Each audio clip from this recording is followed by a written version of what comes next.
So, hello guys. Good morning. Clip 9. Ano ba yan? Ha? Dali lang yan. Divide yan eh. Madali lang yan. Tingnan mo ha. So guys, everyday ako nag-check ng notebook ng aking anak. Ay, nakakatuwa naman kasi 5/5. Hinahamon niya ako. Oy, marunong ako nito, divide. Napakasimple naman ito. 1-1 lang, 2-2. Kulit ni Sasa. Ito si ate, o, hinahamon tayo sa math. Magaling kami dyan sa math talaga, be. Ano, be? Huwag magmina-mina.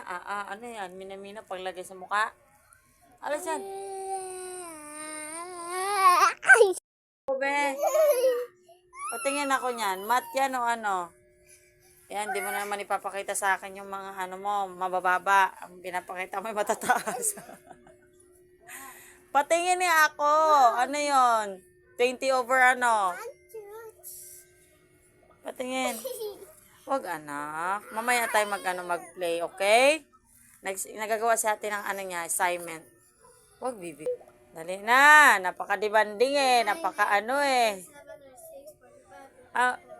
Time check tayo. Yari kaya teacher mo. Alas 12 pa lang ginagawa na yung assignment niya. Bakit? May laro ka mamaya? Siguraduhin mo lang ha. Alis, Ping. So, nagawa na siya ng kanyang assignment sa math. At ano pa assignment mo today na? 7. Sasang. Tingin ako ng ano score ni ate. Wow, 10/10. Oh. Sulat. Crayola yan. Tama, may isa pang makulit dito. Huwag mo na yung magagalit si ate. Bi, ba't ganito na itsura nito, Bi? Di ba bago to? Ba't naging ganito na? Kay Sarah yan. Ay, kay Sarah to. Asan na yun sa'yo? Wala akong binili sa akin mo. Ay, wala akong binili sa'yo. Maganda yan. Kasi di ba sabi ko sa'yo, hanggat na gagamit pa, wag na muna tayong bumili. So, ito pala yung dating Crayola niya, nagkadurog-durog na. Ginagamit pa rin. Wala, huwag ka magsuot dyan. May makulit. Okay, ate yan.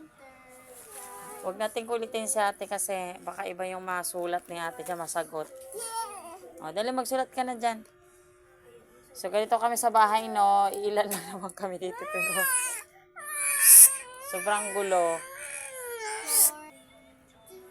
Napakasipag mag-aral. Sana tuloy-tuloy na ka.